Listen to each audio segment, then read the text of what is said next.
বিএনপির ধানের শীষের বাইরে বাকি রাজনৈতিক দলগুলোর প্রতীকগুলো দেখবেন ফ্রন্টে আছে। যে নির্বাচন কমিশন তোমরা ভালো হয়ে যাও, আর যদি তোমরা ভালো না হও, আমরা হাসিনাকে তাড়িয়েছি, উদ্দেশ্যপ্রণোদিতভাবে ইসলামিক রাজনৈতিক দলের পারপাস সার্ভ করছে, তাদেরকেও বাংলাদেশ থেকে আমরা বিতাড়িত করবো। তো আপনারা সুবিধা নেবেন কিন্তু পারপাস সার্ভ করবেন শুধু একটি মাত্র রাজনৈতিক দলের, সেটি বাংলাদেশের মানুষ মেনে নেবে না। আপসীন দেশনেত্রী বেগম খালেদা জিয়া 91 সালেও বলেছিলেন ইলেকশনের আগে, ওদের হাতে গোলামির জিঞ্জির, আমাদের হাতে স্বাধীনতার পতাকা। সেই স্বাধীনতার পতাকা বহন করে আজও পর্যন্ত বাংলাদেশকে হৃদয়ে সত্যিকার অর্থে ধারণ করে বিএনপি। যদি বাংলাদেশপন্থী রাজনৈতিক দল বলতে হয় তাহলে শুধু তার নাম আসবে বাংলাদেশ জাতীয়তাবাদী দল, আর তার সর্বোচ্চ নেতা হচ্ছেন আমাদের চেয়ারম্যান জনাব তারেক রহমান।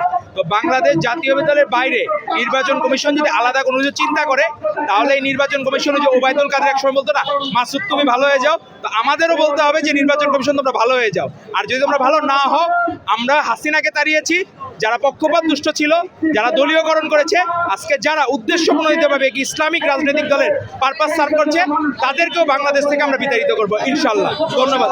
ভাই, আরেকটা বিষয়, যদি আপনাদের এই যে আপনাদের যে পদক্ষেপ, যে আপনাদের দাবি, এই দাবিটা যদি নির্বাচন কমিশন না মানে, সেই ক্ষেত্রে আপনাদের পরবর্তী পদক্ষেপ আমরা সবসময় ভদ্রচিত সংগঠন, ভদ্র সংগঠন হচ্ছে বাংলাদেশ জাতীয়তাবাদী ছাত্র দল। এখানে দেখেন কেউ নির্বাচন কমিশনে একজন লোককেও কেউ কোনো হ্যারেস করতেছে না, কেউ একটা কটূক্তি করতেছে না। কারণ কি, আমাদের এই শিষ্টাচার শিখিয়েছেন জিয়াউর রহমান, বেগম খালেদা জিয়া এবং আমাদের চেয়ারম্যান জনাব তারেক রহমান। তারা আমাদেরকে শিষ্টাচার শিখিয়েছেন। তো আমরা প্রথমে আমাদের যৌক্তিক দাবিগুলো তুলে ধরবো, যদি তারা না মানে পরবর্তীতে আমরা কঠোর পদক্ষেপে দিয়ে যাব। কিন্তু আপাতত আমরা শান্তিপূর্ণ অবস্থান কর্মসূচির মাধ্যমে আমরা জানান দিতে চাই, এই নির্বাচন কমিশনে যারা বসেছে, যদি 24-এর গণ অভ্যুত্থান না হতো, তারা কোনোদিন এই জায়গায় বসতে পারতো না।